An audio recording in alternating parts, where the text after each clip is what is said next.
Hello friends, स्वागत है आप लोग का एनसीईआरटी जोन में। तीन ओशन डिस्कस कर चुके। इस वीडियो में हम आर्कटिक ओशन डिस्कस करने वाले हैं। सबसे पहले कुछ बेसिक फैक्ट डिस्कस कर लिए। सबसे छोटा, सबसे कम गहरा और सबसे कम सलाइन। ये बेसिक बेसिक मतलब सैलिनिटी में सबसे कम नमकीन। और आपको पता है क्योंकि ये पोल के पास है तो इसमें से मेजॉरिटी टाइम, अधिकतर समय में तो ये बर्फ बन के रहेगा। तो आपको इसका एरिया कितना परसेंट है? ऑलमोस्ट 14 मिलियन स्क्वायर किलोमीटर है। ये बस थोड़ा सा ध्यान रखने सकते हैं, ये कभी भी जरूरत नहीं पड़ेगा। क्लियर। एवरेज डेप्थ भी कम है, ठीक है ना। एवरेज डेप्थ भी कम है। एवरेज डेप्थ इसका पड़ेगा 1038 मीटर। तो एवरेज डेप्थ में भी कोई तो ऐसा पॉइंट होगा जो सबसे गहरा होगा, उसका नाम है मॉली डीप, ठीक है ना। मॉली डीप जो है वो सबसे गहरा है। मॉली डीप कहाँ पे मिलेगा आपको पता है? यहाँ पे देखो, फार्म स्ट्रेट है ग्रीनलैंड सी के पास। ग्रीनलैंड सी के पास एक फार्म स्ट्रेट है, इसी में आपको मिलेगा, जो ग्रीनलैंड के ईस्ट पोर्शन में, ईस्ट, ठीक है ना। ग्रीनलैंड के east portion Molly deep point है, मॉली डीप, ठीक है ना। एवरेज डेप्थ तो हमें पता ही है, इसमें तो कोई दिक्कत नहीं है। अब कुछ बेसिक और फैक्ट डिस्कस कर लेते हैं, उसके बाद हम लोकेशन डिस्कस करेंगे, आइलैंड के बारे में, कौन कौन से सी बाकी दूसरे सी से कनेक्ट करते हैं। क्लियर है। Total under international law Canada,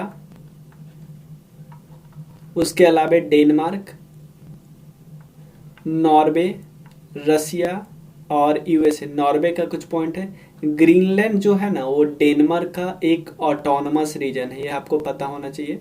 रसिया और यूएसए ये सब पार्ट आपको मिलेंगे आर्कटिक सर्कल के अंदर मिलेंगे। आर्कटिक सर्कल का मतलब 66.5 डिग्री नॉर्थ और नॉर्थ पोल के बीच का जो रीजन है ना, जो सर्किल है ना, उसको हम बोलते हैं आर्कटिक सर्कल। क्लियर है ना। आर्कटिक सर्कल ये पार्ट है आर्कटिक सर्कल का, क्या? 66.5 डिग्री नॉर्थ। क्लियर। तो आपको जो जो मेजर पॉइंट मिलेगा, जो ओशन का मिलेगा, वो यहीं पे मिलेगा, ये थोड़ा सा ध्यान रखिएगा, ठीक है। कुछ ऐसे सोर्सेस है, कुछ ऐसे ज्योग्राफर है जो इसको तो मानते ही नहीं है ओशन, ये मान लेते हैं कि अटलांटिक का पार्ट है, नहीं। लेकिन एक ऑर्गेनाइजेशन है जो फेमस ऑर्गेनाइजेशन है, उसका मानना जरूरी होता है। उसका नाम है international hydrographic organisation. Hydrographic organisation ये मानता है इसको एज ए ओशन, बोलता है कि आर्कटिक ओशन आर्कटिक सर्कल के अंदर ही पूरी तरह लाई करता है।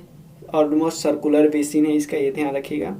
सी से कवर रहता है हमेशा, मतलब मेजॉरिटी टाइम तो सी से कवर ही रहता है, ये बस ध्यान रखिएगा, ठीक है। अब देखिए इसका आर्कटिक ओशन का बाकी ओशन से मिलन कहाँ कहाँ पे होता है, कैसे मिलन होता है, रास्ता क्या है मिलन का, ये देखते हैं। जब आर्कटिक ओशन को पैसिफिक ओशन से मिलना होता है तो बेरिंग स्ट्रेट के थ्रू मिलता है। बेरिंग स्ट्रेट, एक तरफ है बेरिंग स्ट्रेट, एक तरफ है चुपची सी, और इन दोनों के एक है, सॉरी, बेरिंग सी और दूसरा है चुपची सी, इन दोनों के बीच है बेरिंग स्ट्रेट। तो इस ये रास्ता है जब आर्कटिक के पानी को मिलन करना होता है पैसिफिक के पानी से। क्लियर है ना। अब क्वेश्चन होता है कि आर्कटिक को अटलांटिक से मिलना है तब कहाँ जाएगा? ये है पूरा अटलांटिक। तीन रास्ता है, एक लैब्राडोर सी से होते हुए ऐसे आके ऐसे ऐसे, या जो ऐसे जैसे, उसके अलावा एक ग्रीनलैंड सी है और एक है नॉर्वेजियन सी।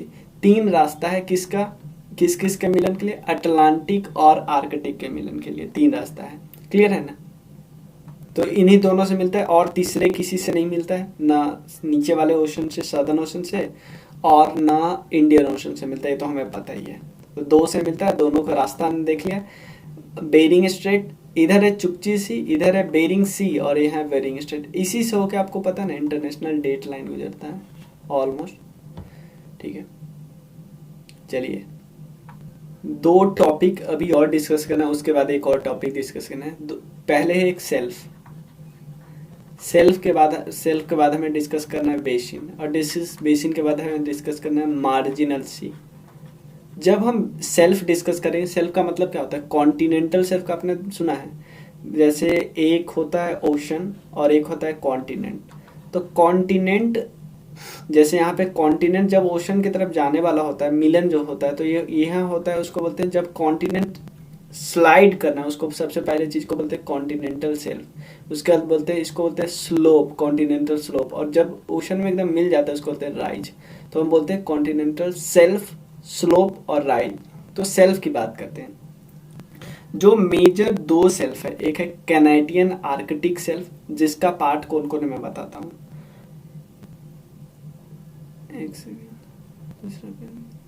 एक तरफ है कनाडा वाला, Canadian Arctic shelf Canada side में, और एक तरफ है रशियन वाले साइड में, ठीक है ना, रशियन आर्कटिक शेल्फ। क्योंकि मेजर तो दो ही है ना, दो ही है ना, बाकी तो छोटे छोटे हैं। तो देखो मेजर कौन कौन है, एक है Canadian Arctic shelf. Canadian Arctic shelf के पार्ट कौन कौन है, एक तो बैरेंट वाला यहाँ पे है, क्लियर है ना। हमें पता चल गया दो सेल्फ है बस, एक है कनाडा वाला और एक रसिया वाला। तो जो रसिया वाला है ना, उसके तीन टाइप है। रसिया वाला जो है उसके तीन टाइप है, कौन कौन है, मतलब तीन पार्ट है। एक है बैरेंट सेल्फ, बैरेंट सेल्फ। दूसरा होता है चुकची सी सेल्फ, ये वाला लोकेशन है। और एक है ईस्ट साइबेरियन सेल्फ, यहाँ के आसपास होगा बैरेंट सेल्फ, ठीक है ना। बैरेंट सी के आसपास है, मैं सी दिखाऊंगा ना, वहाँ पे आपको पता चल जाएगा।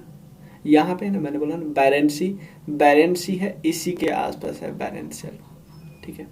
तो क्लियर है ना, तीन तीन हमें क्लियर हो गया। चुकची, साइबेरियन, बैरेंट किसका पार्ट है, रसिया वाले का।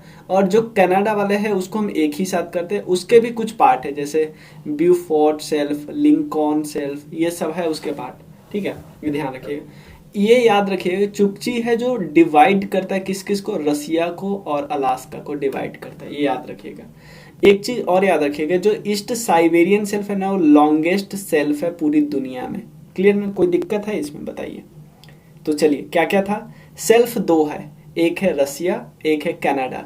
रसिया वाले को हम तीन पार्ट में डिवाइड करते हैं, कौन कौन है, एक है चुकची, एक है साइबेरियन, एक है बिफोर नहीं, ये बैरेंस, ठीक है ना, बैरेंट सीज। लेकिन कनाडा वाले को हम एक ही साथ रखते हैं, लेकिन उसके भी कुछ टाइप पार्ट है, ब्यूफोर्ट और लिंकन, याद रखिएगा, ठीक है। तो अभी तक हमने क्या क्या डिस्कस किया, अभी तक हमने बेसिस फैक्ट डिस्कस किए, फिर देखा कि अगर आर्कटिक को दूसरे ओशन से मिलना हो तो कैसे मिलते हैं, ये हमने देख लिया। डीपेस्ट पॉइंट हमने देख लिया। उसके बाद हमने डिस्कस कर लिया सेल्फ। अब हमें डिस्कस करना है रीच के बारे में, क्लियर। एक चीज और याद रखिएगा, जो बैरेंट सी में मिलता है ना, बैरेंट सेल्फ हमने देखा था, बैरेंट सी में बैरेंट सेल्फ, इसको एक और चीज हम बोलते हैं Arctic warming hotspot. The Arctic warming hotspot हम बोलते हैं किसको, बैरेंट सेल्फ को, आर्कटिक वार्मिंग हॉटस्पॉट दिया हुआ है विकिपीडिया में।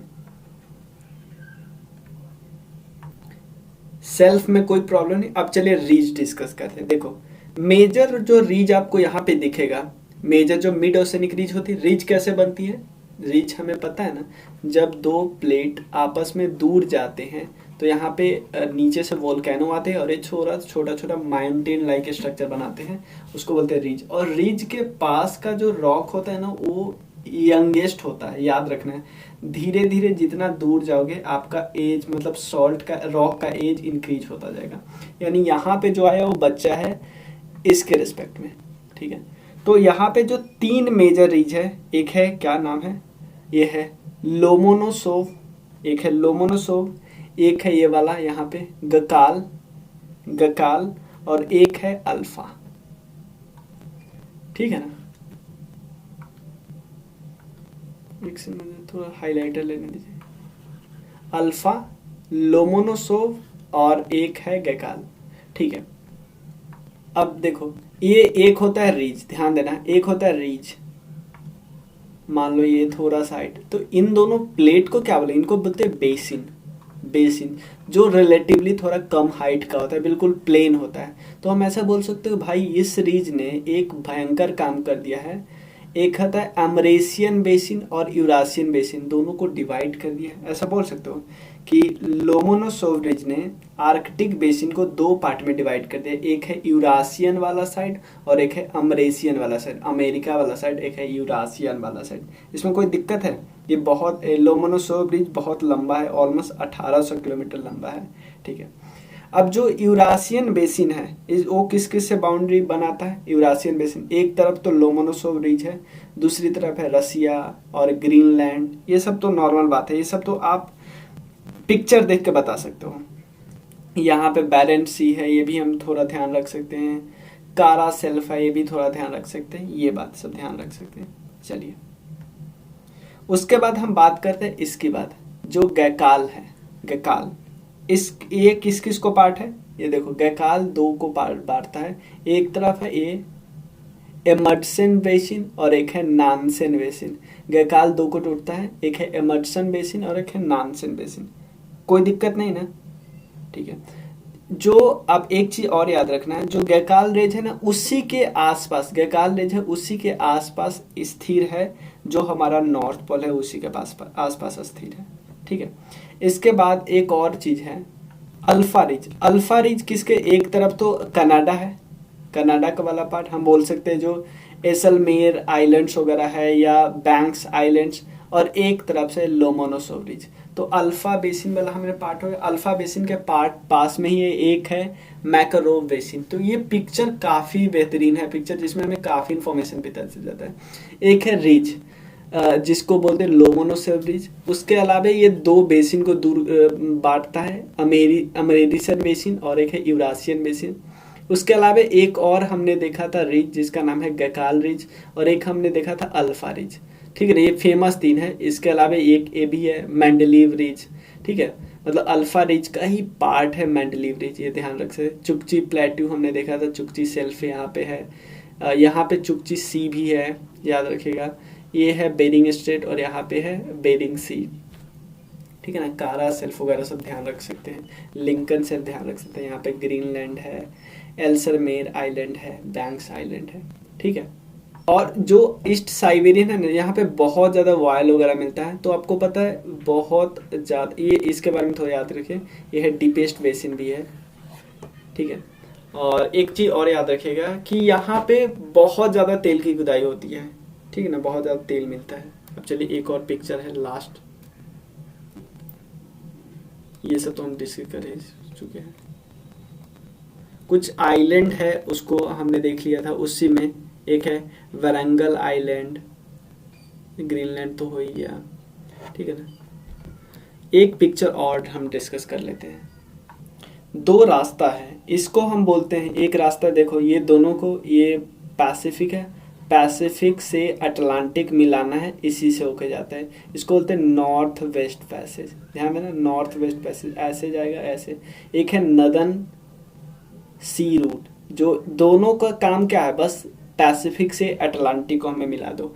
लेकिन ये भी पता है ये रास्ता हमेशा खुला नहीं रहता होगा, ये तो हमें पता है। ये सिंपल ऐसे जाता है, फिर कैनेडियन आर्किपेलगो से होते हुए ग्रीनलैंड के इधर से वेस्टर्न पार्ट से होते हुए और इधर मिल जाता है अटलांटिक। मोलिडीप जिसकी बात करें तो यही है, ठीक है। उसके अलावा एक और रास्ता है जो कि हमने यहाँ पे देख लिया है, ये वाला,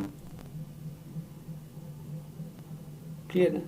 दो रास्ता हमने देख लिया, उसके अलावा और कुछ ज़्यादा नहीं है यहाँ पे, ठीक है ना। और जो यहाँ पे जो आर्कटिक का जो आइस मेल्ट हो जाता है ना, वो खतरा है थोड़ा, क्योंकि आपको पता है बहुत ज़्यादा ग्लोबल वार्मिंग के कारण आइस का खतरा हो जाता है। और कभी कभी हमें ऐसे भी देखने को मिलते हैं कि आपने कुछ समय पहले न्यूज़ सुना हो कि वहाँ पे तेल में आग लग गई, ऐसा ऐसा भी न्यूज़ हो जाता है, ठीक है ना। तो देखो जहाँ पे ज़्यादा बर्फ होगा वो थोड़ा सा वनरेबल सेक्शन होता है ये, ठीक है ना। तो नेक्स्ट वीडियो में हम मिलते हैं। आपको अगर ये कोर्स ज्वाइन करना है तो आप इस नंबर पे मैसेज कर देना 9582062485। Thank you.